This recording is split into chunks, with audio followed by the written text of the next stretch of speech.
All right, now Ed, tell me, what is your view on circumcision? Circumcision. Well, circumcision for me is there's multiple aspects to it. You know, there's the physical, and then there's the spiritual aspect. But I believe that based on what I have learned from the Bible, that circumcision is a good practice. You know, that's what I've learned. In fact, I grew up as a Catholic. Our tradition, cultural tradition, tells us that at the age of around 11, 12, we get circumcised. You know, our 11 or 12 now. Yeah. Here in the United States, usually, if boys get circumcised, they get circumcised right at birth. I think you have your youngest son was circumcised right at birth, right? Right. Yeah, the biblical one is on the 8th day. The baby gets circumcised. But in the Philippines, they sort of changed that to be a rite of passage in a way. And truly it could be. You know, you could use that as a rite of passage. In the Philippines, it's like, you know, once you're circumcised, they have this saying, now you're a man, you know, kind of deal. But I think the real message of circumcision has to do with the spiritual aspect. You know, in the Old Testament, the covenant of circumcision was given to Abraham, right, as another sign.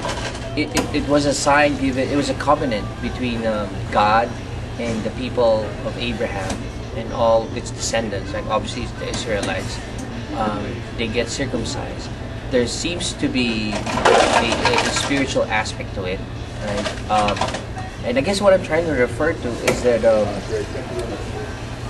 I'm just gonna relate a story to you because I think this will speak of what I'm trying to say. I don't know, when were you circumcised? As a baby. At birth as well. Okay. I think one of the things that you will miss in being circumcised as a baby is that you won't feel the tenderness of what happens when you get circumcised. And that's why I actually like that my two boys got circumcised at the age of around 11, 12. I'll tell you why. And I was actually circumcised at around the age of 12. Whenever you get circumcised, you know, pretend that this is the penis, right? If they cut it, it'll be open it like that, right? You will expose the head, so to speak. When that gets exposed, it's very tender, right? The babies they feel it, but they don't feel it as much. Right? But when you're like an 11-year-old, 12-year-old, that is very, very, very painful. In fact, some doctors would have to put anesthesia just to do the operation because it's really painful. I mean, our penis is one of the most sensitive part of our bodies.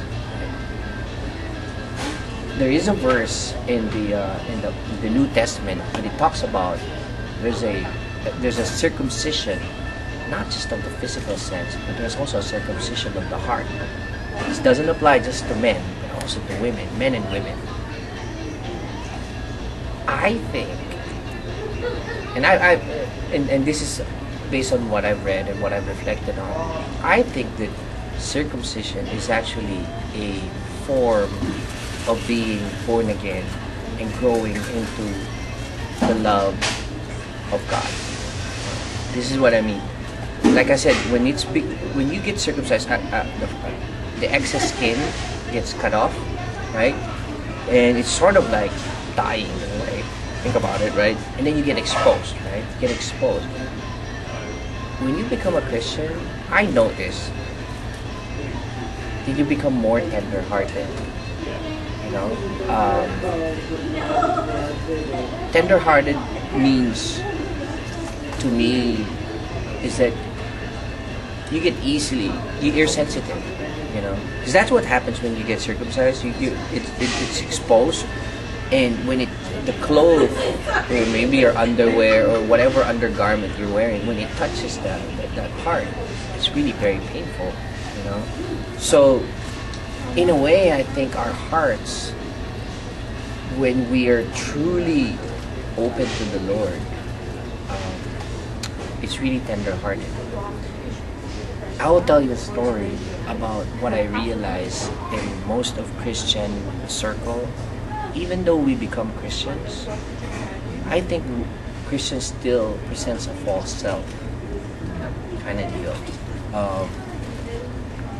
I don't know if you've noticed, there's still Christians that they claim to be Christians and yet they don't see it, or there's something wrong deep inside of them.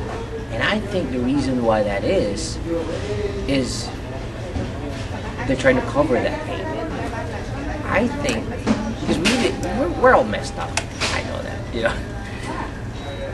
But we need to expose our hearts to God, make it tender-hearted, make it vulnerable to God, and just be open and say, Lord, you know what?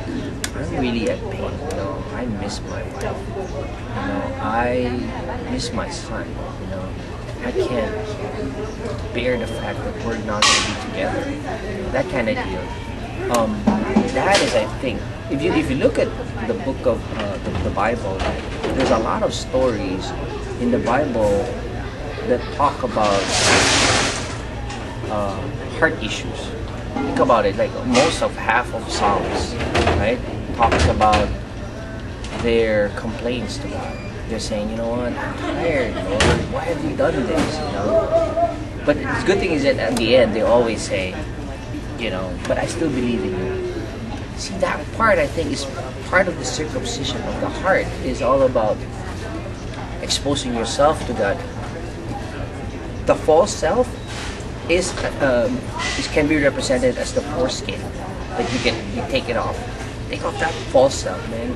God doesn't want that. You know, take off that false skin and expose yourself. Open heart, you know, and just say, Lord, you know, I still have bad habits that it's hard to get rid of. Change me.